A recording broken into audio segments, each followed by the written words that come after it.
El, estimados estudiantes, antes de borrar el pizarrón, quisiera ponerles un ejemplo que para mí me parece claro de un deber absoluto, como lo es para Kant, el de no ser torturado, o el de no torturar. Es una prohibición que no puede depender de las consecuencias. Así se caiga el mundo, no hay cómo torturar. ¿Sí?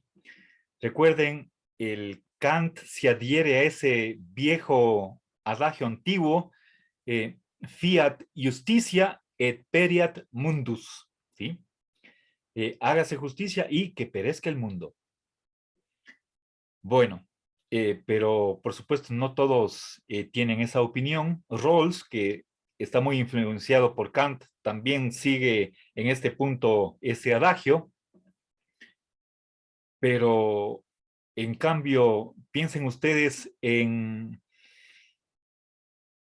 jefes de la CIA que pueden creer que torturar es malo, un deber prima facie, pero cuando choca con otros deberes, entonces habría que torturar, pero cuando no hay otro medio de conseguir un bien mayor. Bueno, solamente quisiera que ustedes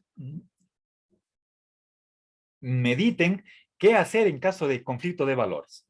Bueno, aquí hago una pausa. Ya, estimados estudiantes, vamos a continuar con la presentación de la teoría de William David Ross. Y en este momento voy a presentar la lista de 6 deberes que según Ross son prima facie.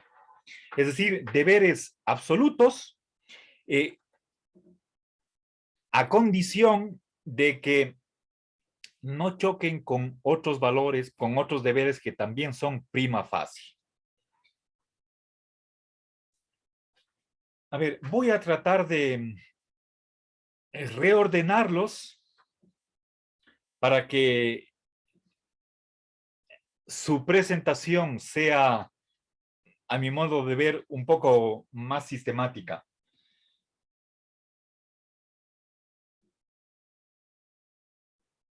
A ver, en primer lugar, hay deberes retrospectivos, es decir, que dependen de acciones pasadas. ¿Sí? Bien, estimados estudiantes, vamos a proceder a la descripción o enumeración de aquellas acciones que, según David Ross, son deberes prima facie. Decía, no voy a presentar en el mismo orden que está en el texto, sino que voy a hacer una pequeña modificación para agruparlas de una mejor manera, según mi punto de vista. Bien, en primer lugar, veamos ciertos deberes retrospectivos, es decir, que dependen de qué es lo que se hizo en el pasado.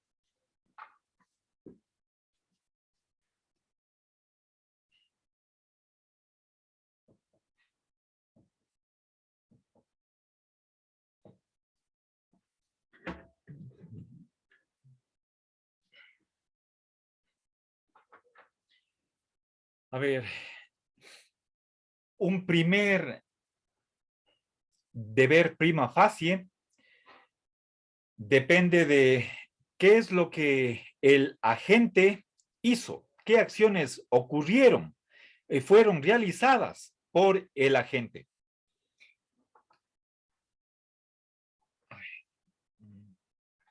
Piensen, por ejemplo,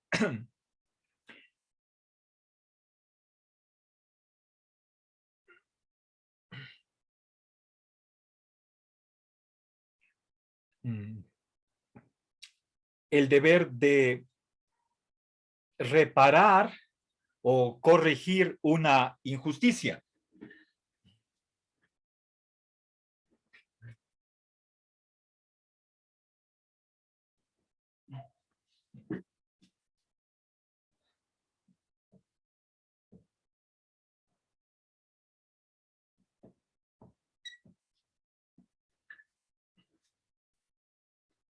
Bien, cuando alguien ha cometido una falta y que se puede corregir, entonces, ¿por qué es obligatoria esa reparación? Depende del pasado.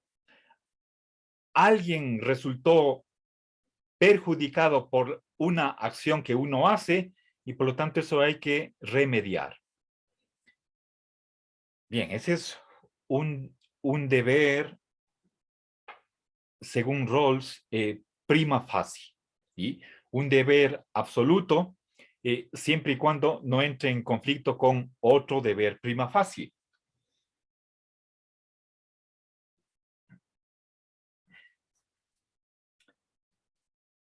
A ver,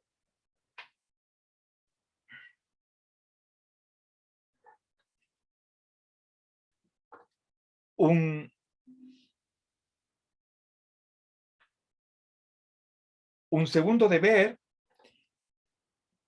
depende de qué es lo que han hecho otras personas, ¿sí?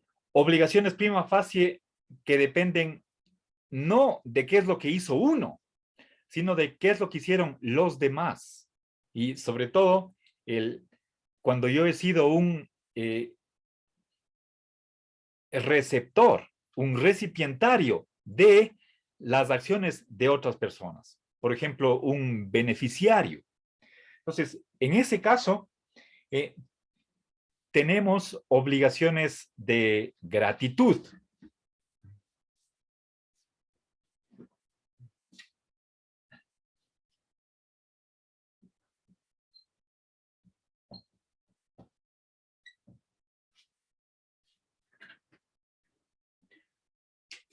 ¿Sí?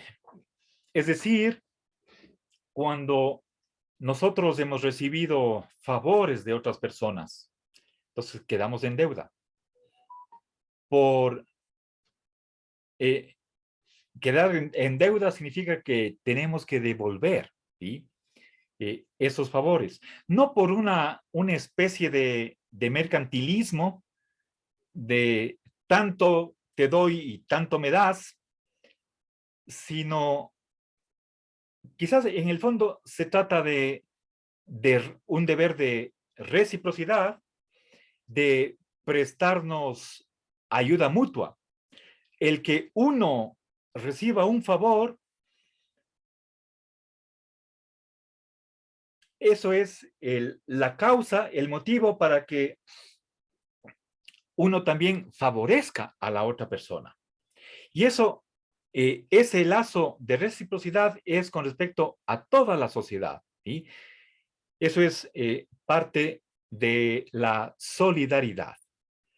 Entonces, no tiene nada que ver con el mercantilismo. Y ahí hay supuestamente en el mercantilismo es algo cuantitativo, ¿sí? Se supone que el precio está reflejando cantidad de trabajo. Entonces, a tanta labor, tanto trabajo, tal precio. Y entonces ahí supuestamente en el intercambio mercantil habría un equilibrio. Pero acá, en el caso de devolver un favor, no tiene nada que ver con relaciones mercantiles, sino más bien con la solidaridad o la reciprocidad. Pensemos qué es lo que debemos a nuestros padres. Nos han dado la vida, la formación. Creo que le debemos a ellos lo que somos y creo que lo mínimo que podemos hacer es también, así como en nuestra niñez ellos cuidaron de nosotros, en la vejez de nuestros padres también nosotros cuidarles a ellos, por gratitud. Entonces, este es un deber que no depende del futuro, no depende de las consecuencias, sino que dependen del pasado. ¿Sí? Por los favores que nosotros hemos recibido, entonces tenemos obligaciones, prima facie.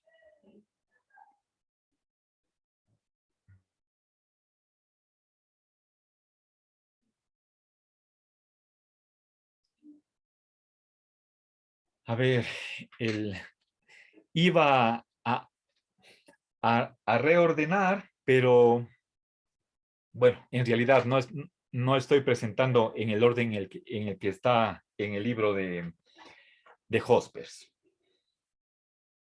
A ver, relacionado con el deber de reparación, más en general está la cuestión de la justicia distributiva. ¿Sí? Y tal vez ese habría sido el, el orden que yo estaba buscando. ¿Sí?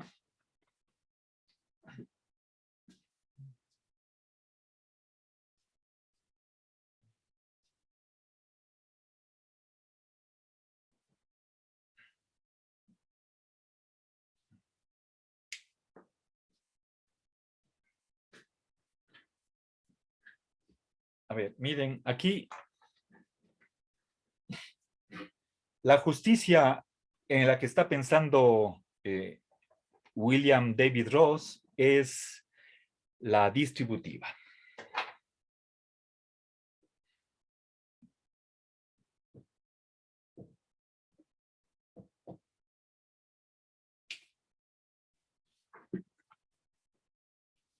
Bien, pensemos en cuál es el criterio o cuál es la posición que tiene el utilitarismo con respecto a la justicia. Los utilitaristas creen que hay que realizar obligatoriamente aquella acción que produzca la mayor felicidad. Y si es que ese fin se consigue cometiendo una injusticia, por ejemplo, distribuyendo ciertos bienes de una manera no equitativa, entonces eso es obligación moral. Según el utilitarismo, la justicia está al servicio de maximizar el bien intrínseco. En cambio, el Ross cree que la justicia no es cuestión de maximizar el bien, sino de distribución equitativa. Entonces, no podemos nosotros determinar lo que es justo en función de cuál de las alternativas de acción son las que van a tener la mayor utilidad. Para la justicia no interesa tanto la cantidad de bien, sino la igualdad en la distribución, la equidad en la distribución. Bien, entonces ahí hay una manera diferente de concebir lo que es la justicia. Según David Ross, la justicia es un valor no subordinado que no está al servicio de la felicidad o del bienestar colectivo. Entonces, este es un deber prima facie, ¿sí? La justicia en la distribución. Piensen ustedes en el caso de los 30 náufragos que estaban en un bote salvavidas que estaba construido para 7 ocupantes, 7 personas. ¿Cómo hacer justicia ahí? Se trata de distribuir el derecho a la vida. ¿Haremos la distribución según la justicia o más bien según el bien? ¿En donde se produce menor infelicidad? Ese es el criterio utilitarista. En cambio, Rawls cree que el prima facie, la obligación es la distribución igual. Puesto que no hay cómo salvar a todos, entonces que se mueran todos. Eso es lo justo. Bien, este es entonces el, olvidémonos momentáneamente de los números. Le puse aquí para relacionar justicia, ¿sí? Y acá reparación de la injusticia, para que estén al lado uno del otro. A ver.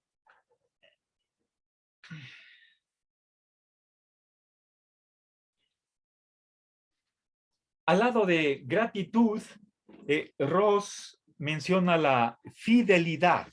¿Sí?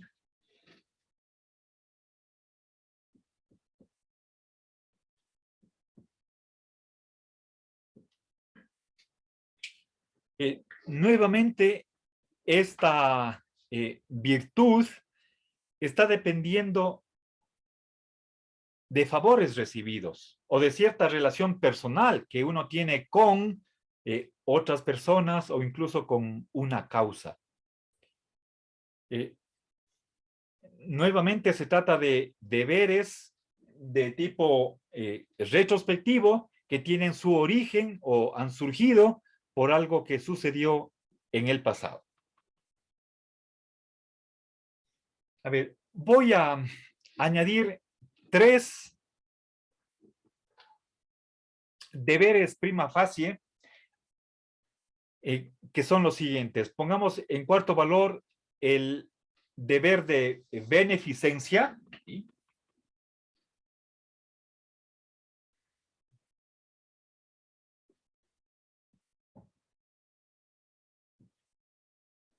Hacer el bien. ¿Sí? El deber de no maleficencia. ¿Sí?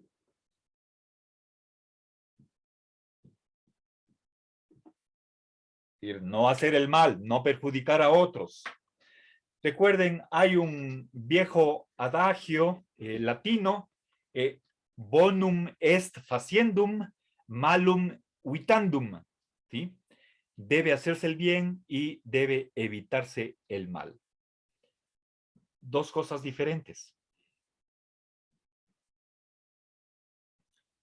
Una cosa es impedir que se haga el mal, otra cosa es positivamente hacer el bien. ¿Sí? Lo segundo, por supuesto, es un poco más exigente, pero este deber es de tipo negativo, es una prohibición, no hacer el mal. En cambio, aquí se nos está exigiendo que hagamos algo positivo. Estamos pensando principalmente en los demás. Y finalmente hay un último valor que es el de la autorrealización, mejorarse a uno mismo. ¿Sí?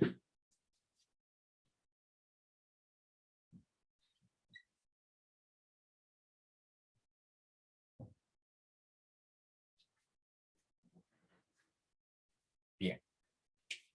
Sí, es una obligación no para con los demás, sino que una obligación que uno tiene para su propia persona. Es decir, no puedo malgastar mi vida, mis dotes, mis dones, mis virtudes.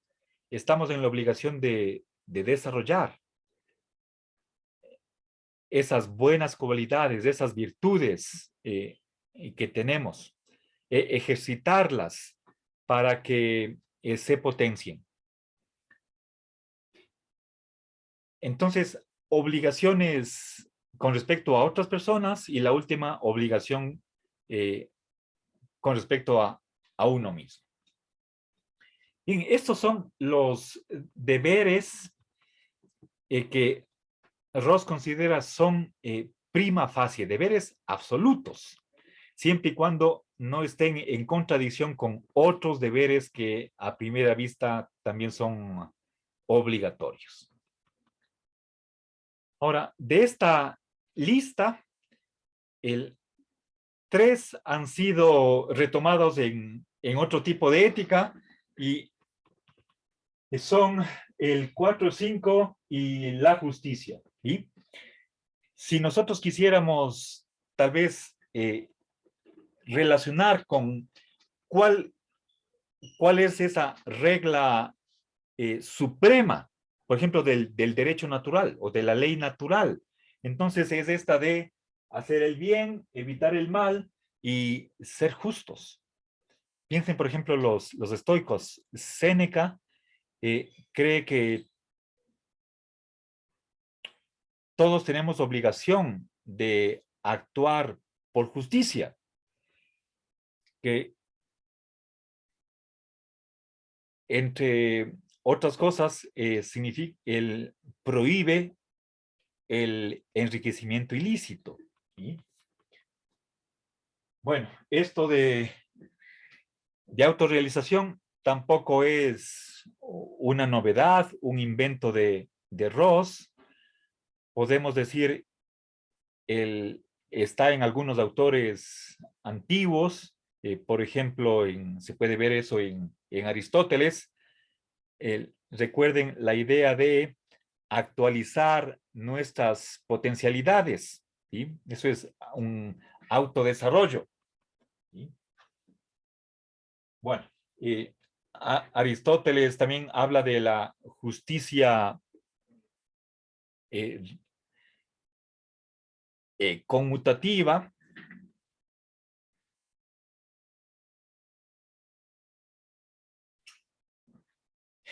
Ahora, nosotros podríamos preguntarnos, y como en realidad lo hace John Hospers en las últimas páginas de esta sección, se cuestiona, ¿y cuál es el criterio que tiene Rawls para poner a ciertos deberes en esta lista y dejar afuera a otros? ¿Sí? O sea, ¿qué es lo que nos guía o lo que guía a Rawls para elaborar esta lista? A ver, he puesto yo seis deberes, no recuerdo bien si es que están numerados, me parece que sí, en el texto de John Hospers, y si en realidad son solamente 6 o 7, pero ¿por qué estos y no otros? ¿Sí? Bueno, si es que ya en este momento me surge la duda de si este deber de fidelidad yo no le numeré sino que le puse junto a gratitud como un caso particular de un tipo de deber, pero a lo mejor en la lista de Rawls está aparte, está separado. Y por lo tanto tenemos ahí no solamente 6, sino 7. Bueno, y si es que ponemos 7, podríamos preguntarnos, y bueno, ¿y por qué no 8? ¿Por qué no 12? ¿Por qué no 23? ¿Por qué no 30? Entonces, no hay ahí una especie de arbitrariedad o una falta de algún fundamento que sirva de base como para darle sistematicidad a esta lista. ¿Sí? Bueno, Hospers lanza ahí una serie de inquietudes, cuestionamientos que nos puede hacer pensar, bueno, ¿y por qué estos deberes son prima facie? fíjense, hablamos de evitar el mal. Es decir, ¿y por qué no está, por ejemplo, no matar? ¿Por qué se excluye esa prohibición específica? Bueno, quedan ahí algunas dudas. La próxima clase, sí, antes de pasar al utilitarismo de la regla, eh, quisiera que nosotros tengamos un intercambio y teniendo presente que tenemos que, eh, al momento tenemos tres propuestas de teorías del deber, la del utilitarismo del acto, la de Kant y en tercer lugar la de Rawls, que va por una vía intermedia, más luego tendremos que ver el utilitarismo de la regla. Esa es una cuarta propuesta. Sí quisiera que nosotros ahondemos un poco más en casos particulares y demos nuestra opinión personal. Quisiera que ustedes mediten sobre esta posibilidad y ver cuál es la tendencia de ustedes. ¿Sí? Aquí hay una ligera mayoría o una mayoría relativa por el utilitarismo. Pero reconsideremos si en realidad, si es que son utilitaristas del acto, ¿será esa la mejor teoría? ¿No habrá otra mejor? ¿Está Kant totalmente equivocado? No hay ningún elemento de la teoría kantiana que pueda ser acogida. Y, y también, por supuesto, ¿no hay acaso algo valioso en el utilitarismo que pueda ser asumido y tal vez con elementos de una y otra teoría armar otra que vaya por la vía media, como es la actitud, por ejemplo, de Aristóteles? ¿Sí? Bueno, entonces, el día de mañana tendremos ocasión de meditar, conversar acerca de las tres corrientes que hemos visto hasta el momento. ¿Sí? Bueno, con esto termino la clase. Muchas gracias.